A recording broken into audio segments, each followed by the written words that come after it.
교인들 가운데 혹시 예수님께서 십자가에 죽으심으로 우리의 죄를 다 용서하시고 우리를 구원하셨기 때문에 십자가의 죽으심으로 구원이 완성된 것이 아니냐, 예수님께서 굳이 부활하지 아니하시더라도 우리의 구원은 십자가의 죽음으로 죄 사함과 구원이 완성된 것이 아니냐, 혹시 그렇게 생각하는 분도 있을 수 있습니다.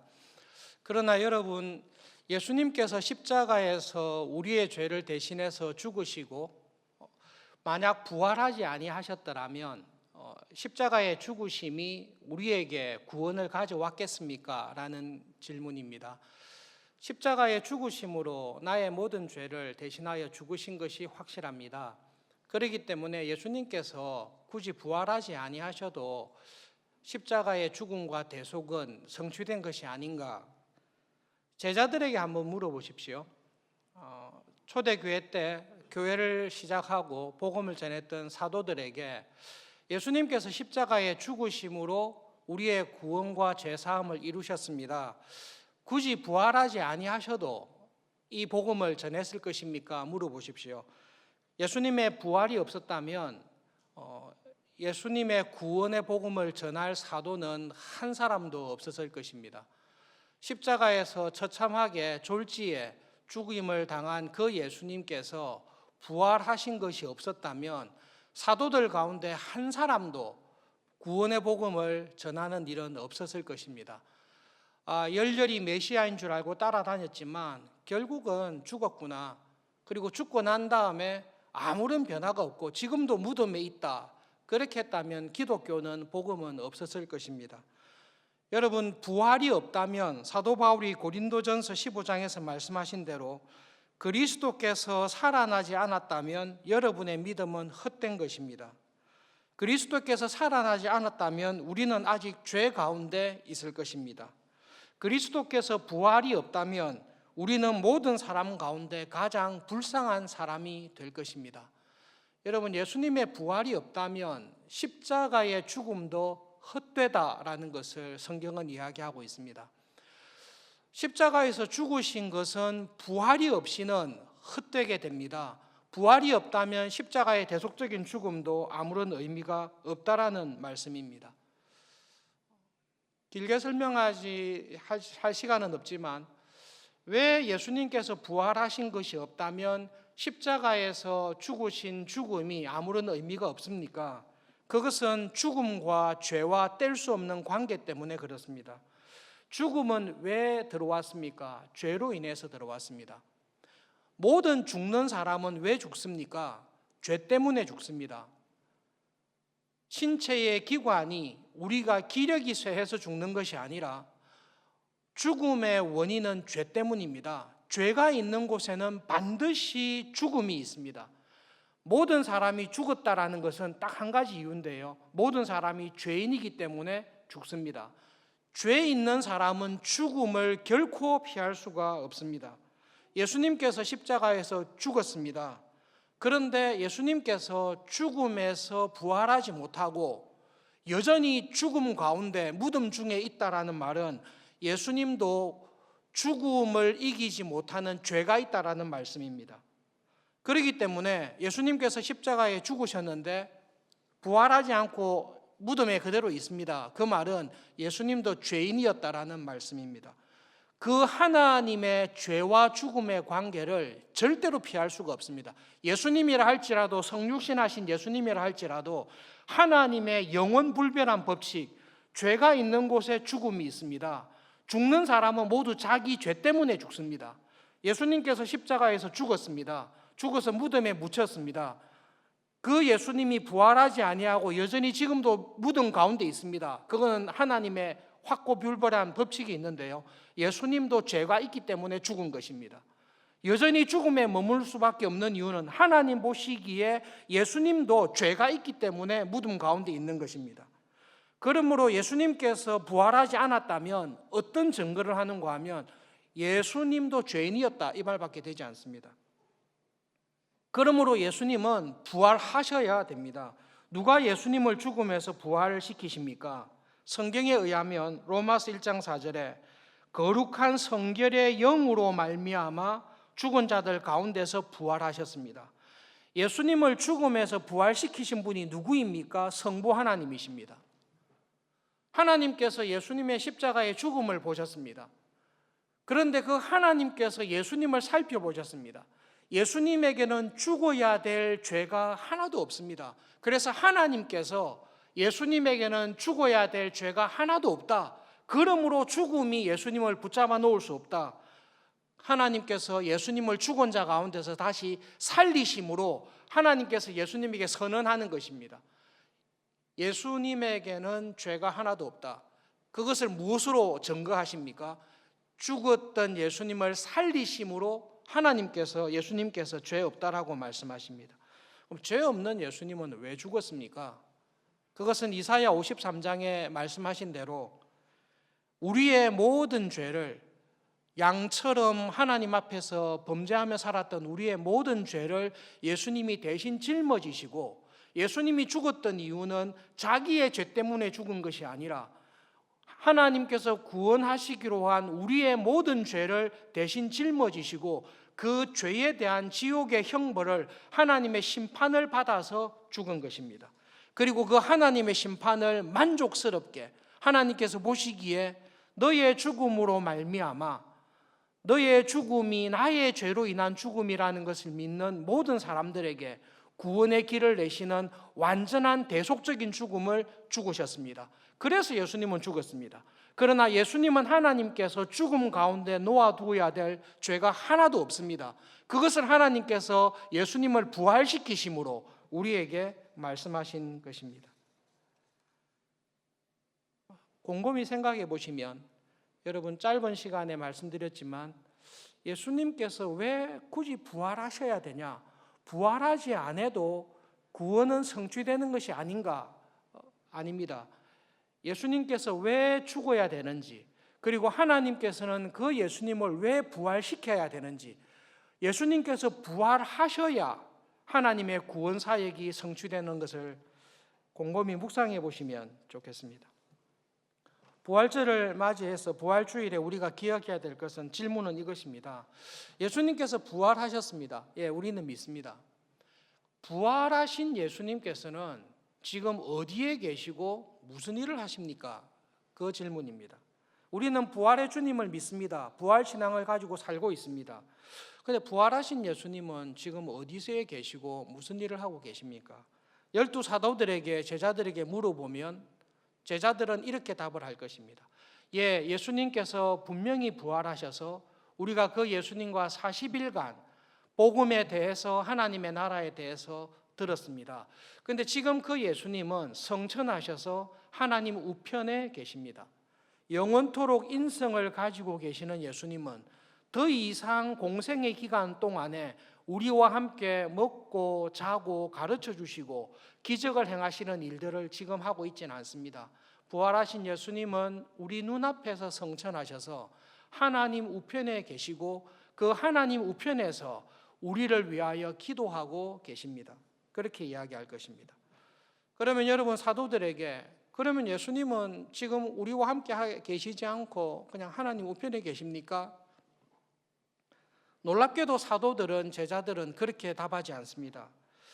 예수님께서는 육체로는 성천하셔서 하나님 우편에 계시지만, 예수님께서 마태복음 28장 18절에서 20절에 성천하시기 전에 우리에게 약속하신 말씀이 있습니다.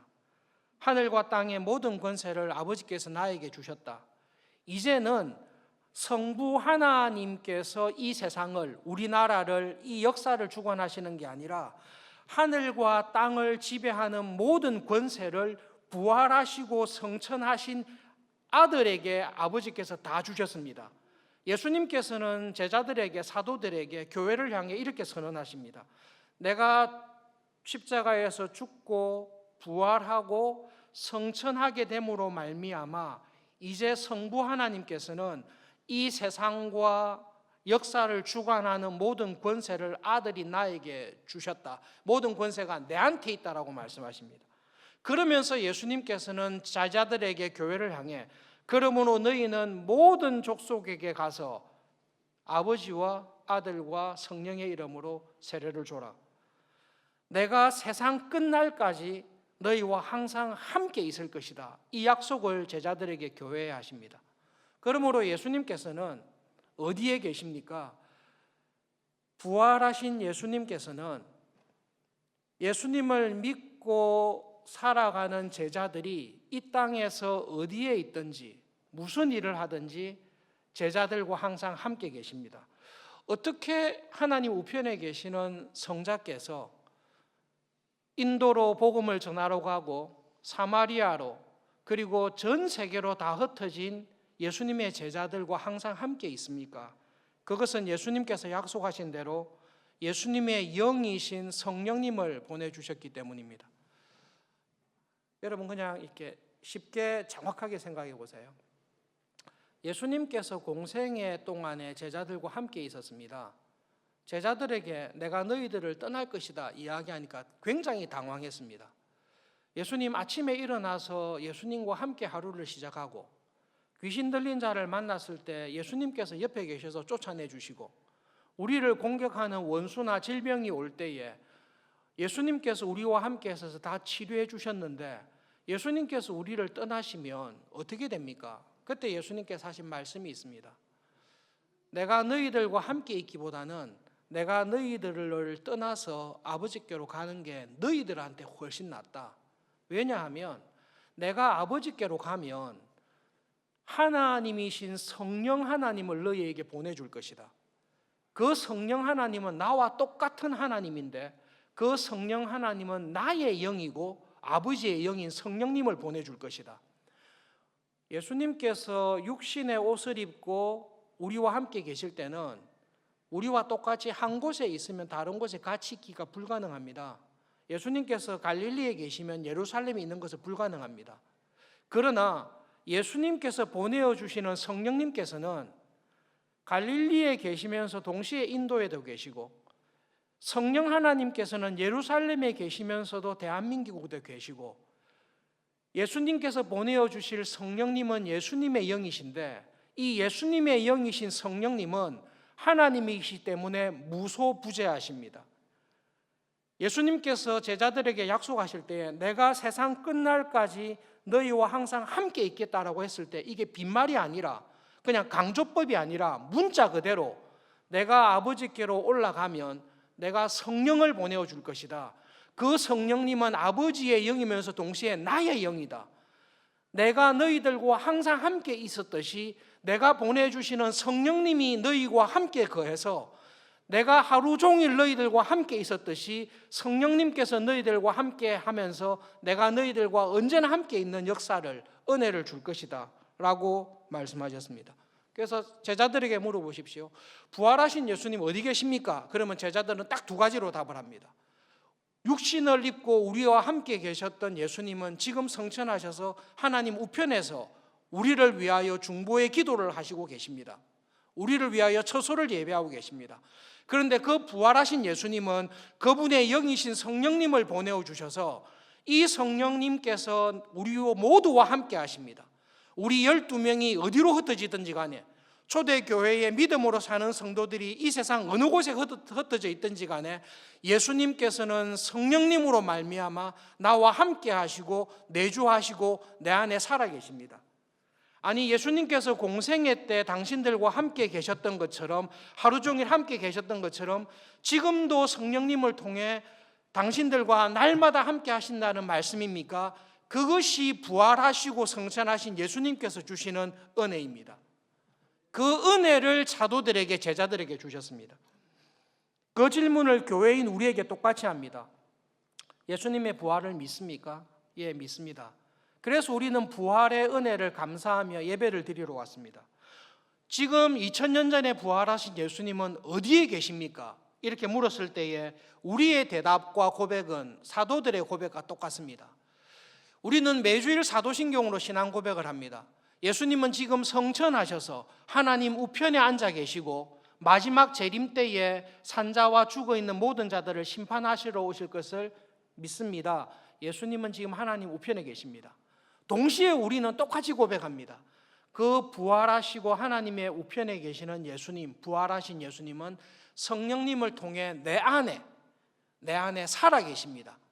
이것은 그냥 듣기 좋으라는 말이 아니라 정말로 부활하신 예수님께서 성령님을 통해 내 안에 살아 계셔서 나와 항상 함께 하시고 나의 하루하루의 생활에 동행하시고 나를 믿음으로 살아가도록 인도해 주십니다. 그것이 부활하신 예수님께서 우리에게 주시는 은혜입니다. 그 부활하신 예수님께서 교회에 우리에게 주시는 은혜가 오늘 읽었던 로마서 6장에 정확하게 나와 있습니다. 여러분, 로마서 6장 6절과 10절에서 13절의 말씀을 함께 읽어보겠습니다. 부활하신 예수님께서 내 안에 거하시면서, 내 안에 항상 함께 거하시면서 우리에게 주시는, 부활하신 예수님을 믿고 살아가는 나에게 주시는 은혜와 능력이 있습니다. 한 절씩 말씀을 기억하면서 어떤 능력과 은혜를 주셨는지를 기억하면서 6절부터 13절까지 영상을 보며 함께 읽겠습니다. 우리가 알거니와 우리의 옛사람이 예수와 함께 십자가에 못 박힌 것은 죄의 몸이 죽어 다시는 우리가 죄에게 종노릇하지 아니하려 함이니, 그가 죽으심은 죄에 대하여 단번에 죽으시며 그가 살아계심은 하나님께 대하여 살아계심이니, 이와 같이 너희도 너희 자신을 죄에 대하여는 죽은 자요 그리스도 예수 안에서 하나님께 대하여는 살아있는 자로 여길지어다. 그러므로 너희는 죄가 너희 죽을 몸을 지배하지 못하게 하여 몸의 사욕에 순종하지 말고, 또한 너희 지체를 불의의 무기로 죄에게 내주지 말고, 오직 너희 자신을 죽은 자 가운데서 다시 살아난 자 같이 하나님께 드리며 너희 지체를 의의 무기로 하나님께 드리라. 로마서는 예수님의 부활을 통해 주신 은혜가 무엇인지를 그 어떤 신약 성경보다, 고린도전서보다 훨씬 더 강력하게 말씀하고 있습니다. 예수님의 십자가의 죽으심과 부활, 이건 뗄 수가 없습니다. 예수님의 부활을 통해 우리에게 주신 은혜와 능력을 말씀하고 있습니다. 예수님께서 하신 일을 보여주십니다. 예수님께서 십자가의 죽으심으로 죄에 대하여 단번에 죽으셨습니다. 더 이상 죄가 예수님을 지배하지 않습니다. 마찬가지로 더 이상 죄가 예수님을 믿는 영적으로 거듭난 신자의 삶에 죄가 지배하지 않습니다. 우리가 연약하여 이 육체를 입고 있기 때문에 연약하여 때때로 범죄하고 내 안에 내주하고 있는 악한 습관과 죄로 인하여 하나님 앞에 범죄할 수는 있으나 나를 지배하는 것은 더 이상 죄가 아닙니다. 내가 영적으로 예수님을 믿고 고백합니다. 그러나 내 삶을 보니 여전히 죄가 나를 지배하고 있습니다. 그 사람은 영적으로 거듭난 사람이 아닙니다. 예수님의 십자가의 죽으심과 성령님을 통해 영적으로 거듭난 사람은 그 안에 누가 사시는가 하면 성령님께서 살고 계십니다. 성령님은 죄를 이기시는 분이십니다. 성령님께서 내 안에 살아있는 신자는 죄와의 끊임없는 싸움에 있지만 죄에 눌리지 않습니다. 죄가 지배하지 않습니다. 그것이 십자가의 부활과 십자가의 죽음이 주시는 은혜입니다. 예수님께서 죄에 대하여 완전히 죽으심으로 죄가 지배하고 있던 나를 죄에서 자유하게 했습니다. 예수님께서 부활하셨습니다. 그래서 예수님은 지금 하나님 앞에서 살아계십니다. 예수님은 죄의 찜을 지시고 죽어서 무덤에 계십니까? 예수님은 죄의 세력을 깨뜨리시고 지금 하나님 앞에 살아계십니까? 살아계십니다. 그런데 우리는 누구 안에 있습니까? 우리는 예수님 안에 있습니다. 이것이 부활의 은혜고 부활의 능력입니다. 예수님의 부활의 능력을, 은혜를 믿는 사람은 예수님 안에 있습니다. 우리는 예수님 안에 있어야 살 수 있습니다. 그런데 지금 예수님은 어디 계시죠? 하나님 우편에 계십니다. 예수님을 믿는 우리는, 예수님의 부활을 믿는 우리는 지금도 살아서 하나님 앞에 살아가고 있습니다.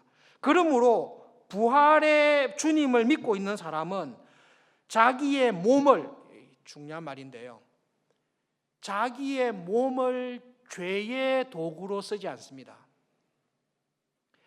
부활의 주님을 믿는 사람은 자기의 이 몸과 함께 움직이는 영혼을 죄악된 일에, 헛한한 일에 쓰지 않습니다.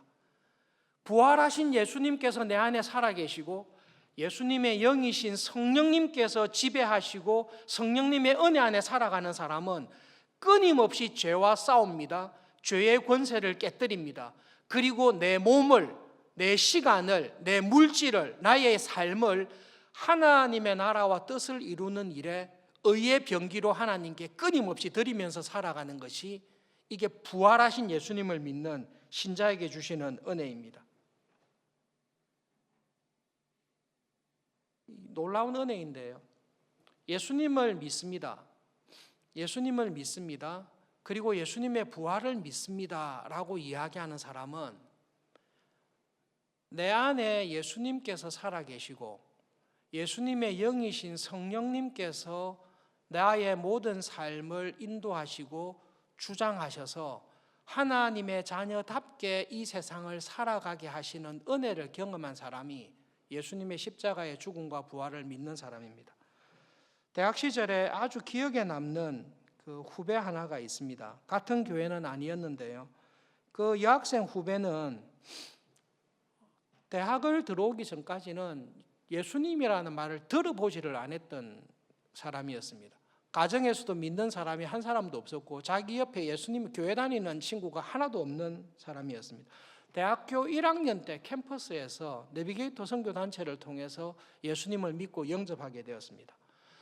여러분, 내비게이터 선교단체에서 훈련을 받게 되면 69절을 기본적으로 암송하는데요, 69절 가운데 제일 처음으로 암송하는 게 중심 되신 그리스도라는 제목으로 딱 두 구절이 있습니다.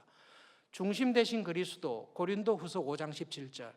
그런즉 누구든지 그리스도 예수 안에 있으면 새로운 피조물이라. 이전 것은 지나갔으니 보라 새 것이 되었도다. 예수님을 믿음으로 말미암아 이때까지 내가 죄 가운데 살아오던 내가 십자가와 함께 죽었다. 이제는 내가 예수님 안에 있음으로 말미암아 새로운 피조물로 거듭났다. 이 새로운 피조물로 거듭난 나는 더 이상 죄악된 삶을 살지 않는다. 새로운 피조물로 하나님의 말씀을 따라 하나님의 뜻에 순종하며 살아간다. 고린도후서 5장 17절을 딱 암송합니다. 그 다음에 주는 게 갈라디아서 2장 20절입니다. 내가 그리스도와 함께 십자가에 못 박혔나니, 로마서의 말씀 그대로입니다. 내가 그리스도와 함께 십자가에 못 박혔나니 이제는 내가 산 것이 아니요 내 안에 그리스도께서 사신 것이라. 이제 내가 육체 가운데 사는 것은 나를 사랑하사 나를 위하여 자기 몸을 버리신 그리스도 예수님을 믿는 믿음 안에서 사는 것이다. 이게 처음 딱 신앙생활할 때 주는 말씀입니다. 이제는 나의 삶의 중심에 내가 있지 않습니다. 내가 대학을 졸업하고 이러이러한 삶을 살겠다, 우리 가정을 일으키고 내가 대학을 졸업하고 교사가 되고 내가 대학을 졸업하고 난 다음에 이러한 인생을 살겠다라는 옛사람의 생각들이 새로운 피조물로 거듭나고 난 이후에 다 없어지게 되었습니다.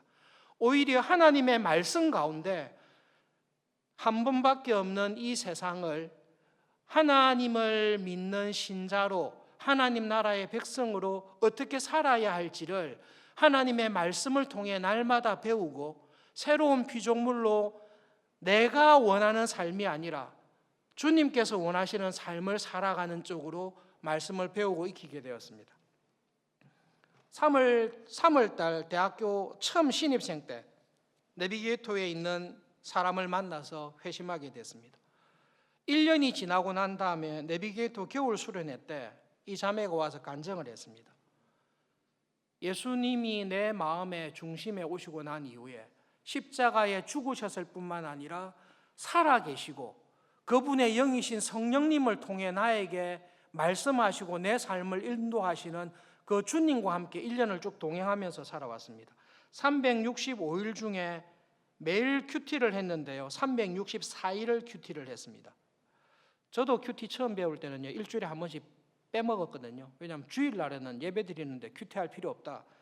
그런데 처음 예수님을 믿었던 여학생이 예수님께서 내 삶의 주인이고 내 안에 살아계신다라는 그 믿음을 가지고 난 이후에 365일 중에 364일 날마다 하나님의 말씀을 묵상하며 매일매일 하는 하나님의 말씀에 순종하며 쭉 살아왔습니다. 매일 말씀과 함께 기도 생활을 기도실에서 쭉 했습니다. 빠뜨리지 않고 했습니다.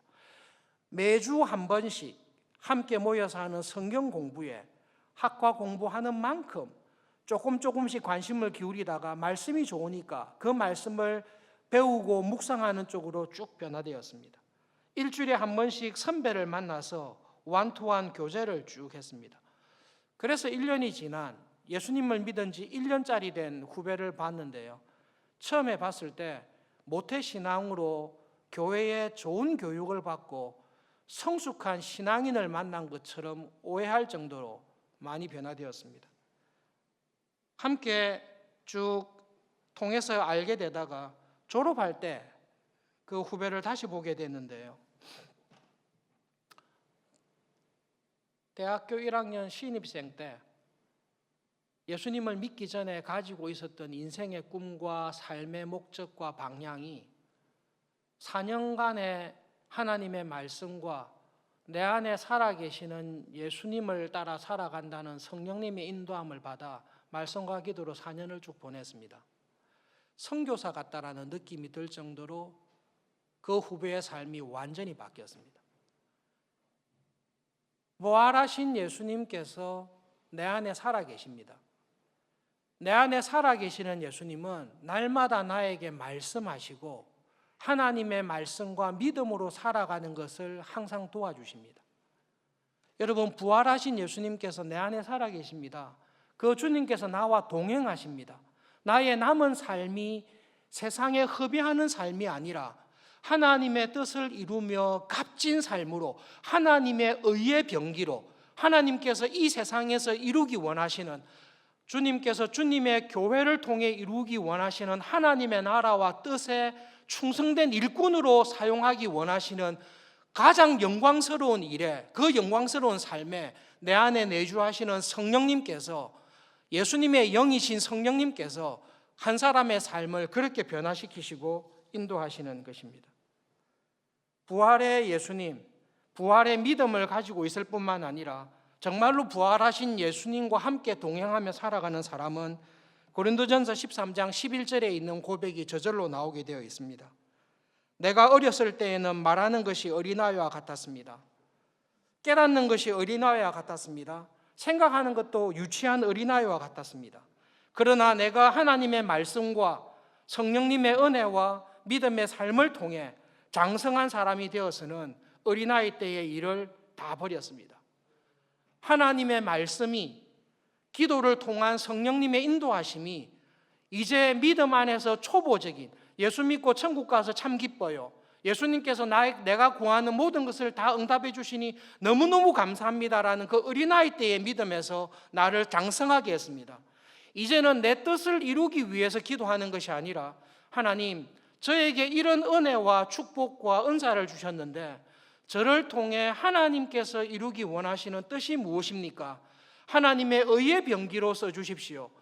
저에게 주신 모든 은혜와 환난과 형통과 고난이 하나님의 거룩하신 뜻을 이루기 위한 지혜였다는 것을 정말로 믿습니다.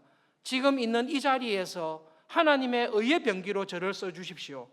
믿음의 장성한 사람으로 부활하신 예수님께서 우리를 변화시켜 주십니다. 교인들 가운데 때때로 이렇게 이야기하는 교인들이 간혹 있습니다.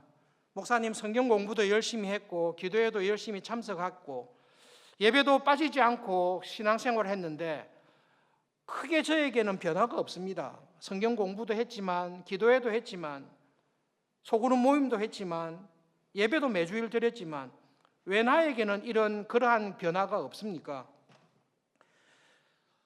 부활하신 예수님을 믿고 그 예수님을 내 삶의 중심에 내 마음에 모셨습니다.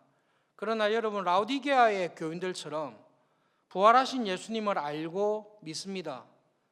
내 마음에 모셨습니다.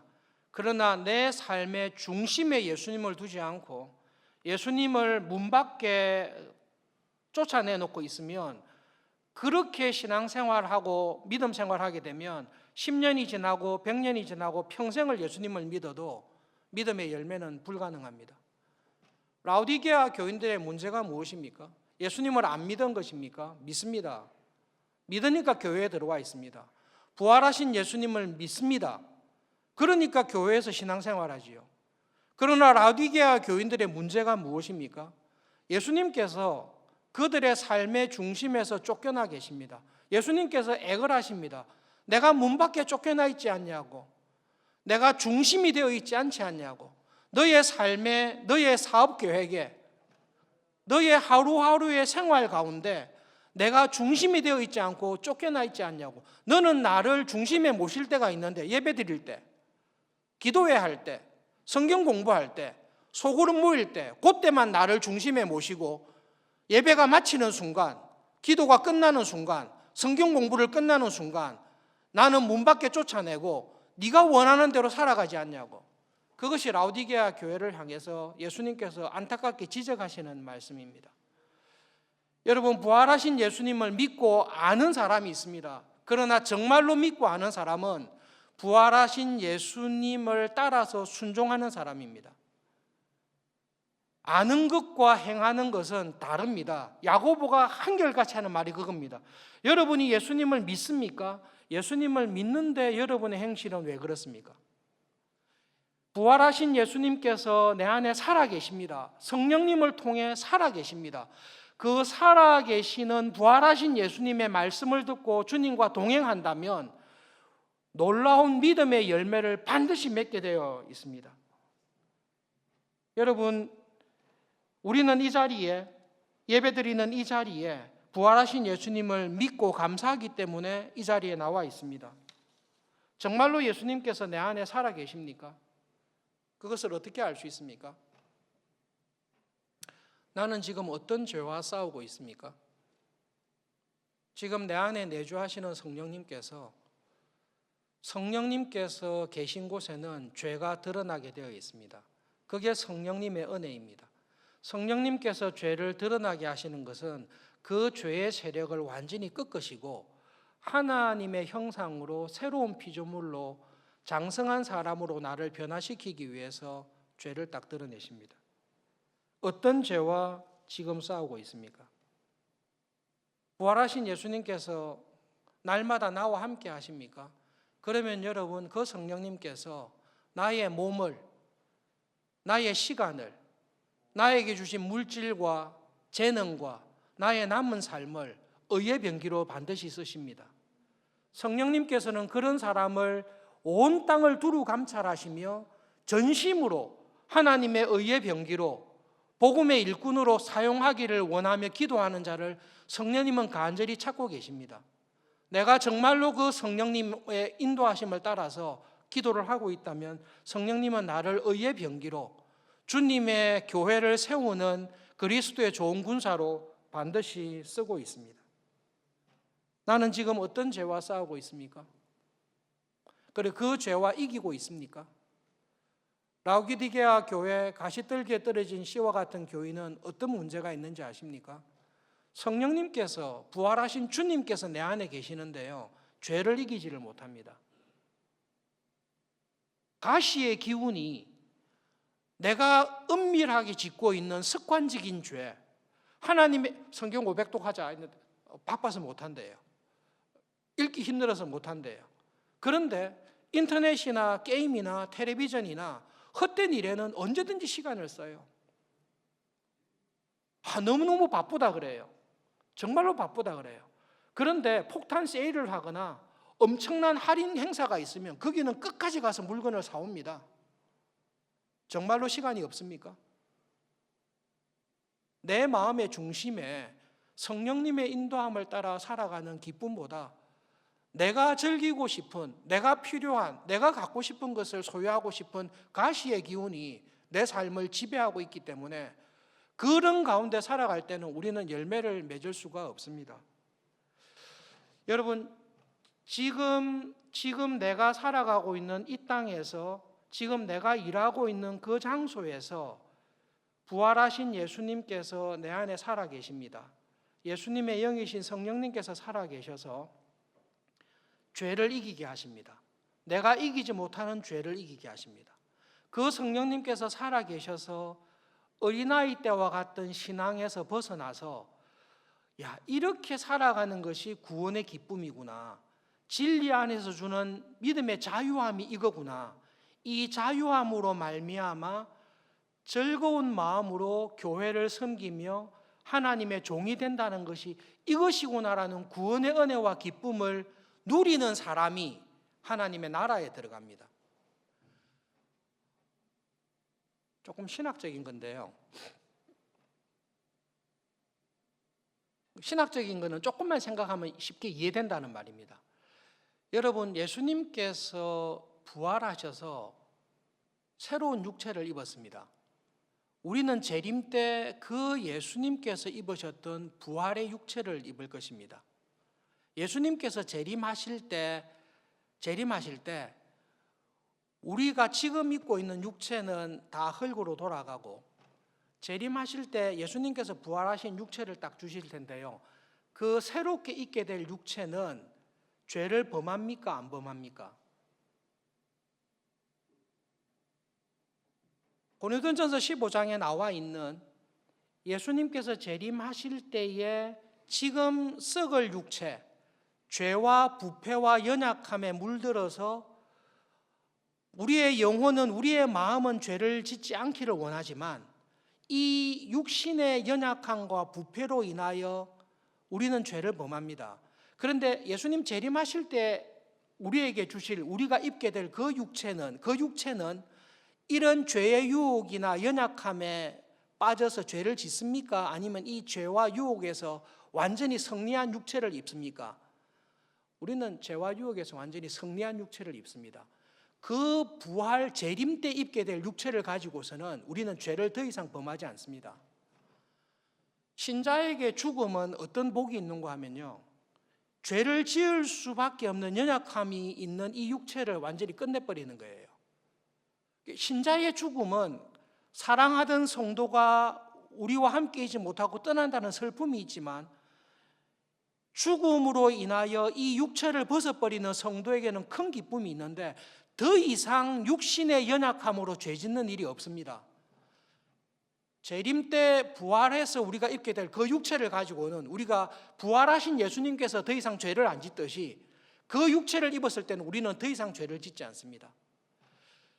그런데 부활한 육체를 입었을 때에 하나님의 나라에서 죄를 전혀 짓지 않고 하나님께 영원한 순종과 믿음으로 살아가야 될 그 육체를 입을 때의 은혜가 지금 들어와 있는 것입니다. 이게 부활의 은혜입니다. 그러므로 그 부활하신 주님, 부활의 은혜를 믿고 살아가는 신자가 이 세상에 살아갈 때는 죄로 말미암아, 연약함으로 말미암아 범죄하고 실수할 때가 있지만 나를 지배하는 것은 죄악된 육체가 아니라 성령님의 은혜가 나를 지배합니다. 여러분, 오늘 우리가 부활절을 생각하면서 찬송을 부를 텐데요, 부활하신 구세주 나 항상 섬기네라는 찬송입니다. 그 후렴에 이 말이 있습니다. 예수 예수 늘 살아계셔서 부활하신 구세주 나 항상 섬기네. 온 세상 조롱해도 주 정령 사셨네. 그 은혜로운 손길 부드러운 음성으로 예수님은 나와 함께 늘 계십니다. 예수님께서 늘 살아계십니다. 내 안에 살아계십니다. 그리고 예수님께서는 아침부터 저녁까지 나와 항상 동행하시고 내가 어떻게 믿음으로 살아야 될지, 어떤 죄와 싸워 이겨야 되며 내 몸을, 나의 남은 삶을 어떻게 하나님께 드리면서 살아야 될지를 늘 말씀하시고 늘 살아계십니다. 이것이 우리에게 주신, 나에게 주신 부활의 은혜이고 부활의 능력입니다. 부활절의 은혜를 생각할 때에 예수님께서 부활하셨습니다. 왜 부활하셨습니까? 나를 위해 부활하셨습니다. 예수님 지금 살아계십니다. 왜 살아계십니까? 나를 위해 살아계십니다. 어디에 살아계십니까? 내 안에 살아계십니다. 나의 24시간 예수님께서 육체를 입으시고 24시간 제자들과 함께 동행하시고 붙잡아 주신 그 예수님께서 내가 아침에 일어나서 하루를 지날 때에 내 안에 살아 계십니다. 내 안에 살아 계셔서 나와 동행하십니다. 그리고 믿음으로 살아갈 수 있는 은혜를 기도하며 구하는 자에게 날마다 풍성하게 주십니다. 하나님, 이번 한 주간 이 땅에서 살아갈 때에 내 안에 부활하여 살아계시는 그 예수님을 기억하며 예수님과 동행하며 살아가는 기쁨을 주십시오. 그리고 하나님의 사람으로 쓰임받는 천국의 기쁨이 내 안에서 점점 자라게 해주십시오. 그 기도와 감사를 가지고 부활신앙을 가지고 살아가는 한 주간이 되기를 바랍니다. 말씀을 기억하면서 두 가지 기도 제목을 가지고 기도하겠습니다. 하나님, 부활의 은혜와 능력으로 축복해 주시니 감사합니다. 이번 한 주간 살아갈 때에 내 안에 살아계신 분이 부활하신 예수님임을 기억하며 예수님의 영이신 성령님과 함께 동행하며 믿음의 열매를 맺으며 살게 해주십시오. 두 번째로는 이번 주에 국회의원 선거가 있습니다. 하나님, 우리나라를 긍휼히 여기시고 하나님의 진리와 하나님의 진리 안에서의 자유함과 하나님의 정의를 이룰 수 있는 일꾼들을 선출할 수 있도록 은혜를 주십시오. 하나님, 저의 마음과 생각을 주장하셔서 하나님의 진리와 하나님의 정의와 하나님의 뜻을 이룰 수 있는 사람들을 잘 뽑을 수 있도록 하나님 은혜를 주십시오. 우리나라를 불쌍히 여기시고 긍휼을 베풀어 주십시오. 두 가지 기도 제목을 가지고 함께 기도하겠습니다.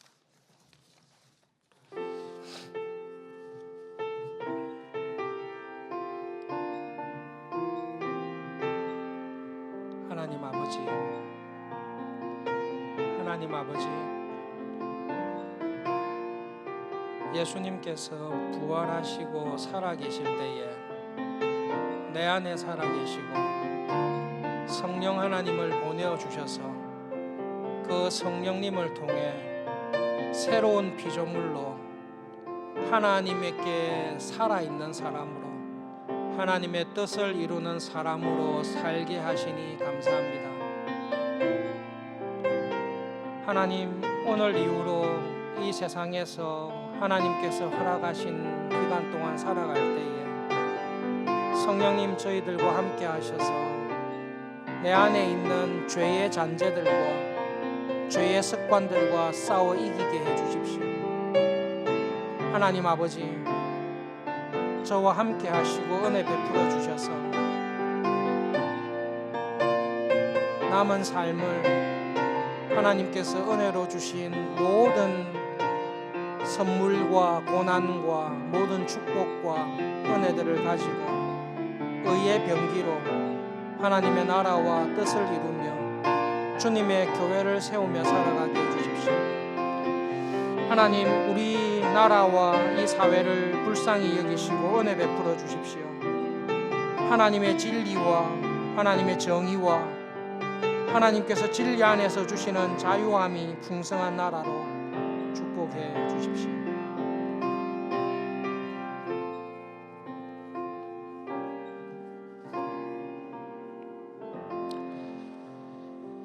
예수님, 십자가에서 죽으실 때에 우리도 예수님과 함께 죄에 대하여 죽게 해주셔서 감사합니다.